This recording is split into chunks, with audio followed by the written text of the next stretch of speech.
AIIMS और राजा बचपन के दोस्त थे। एक रात दोनों सुनसान फार्म हाउस पर गए। अंदर पूरा सन्नाटा था। तभी ऊपर किसी की चलने की आवाज आई। राजा बोला, डरो मत, मैं यही हूं।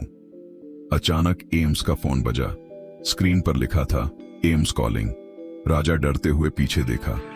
एम्स तो उसके पीछे ही खड़ा मुस्कुरा रहा था। मोबाइल फिर से बजा। इस बार एम्स धीरे धीरे गायब होने लगा। अगले दिन फार्मा हाउस के बाहर एक दोस्त के पैरों के निशान मिला। ऐसी ही वीडियो देखने के लिए चैनल को सब्सक्राइब करें।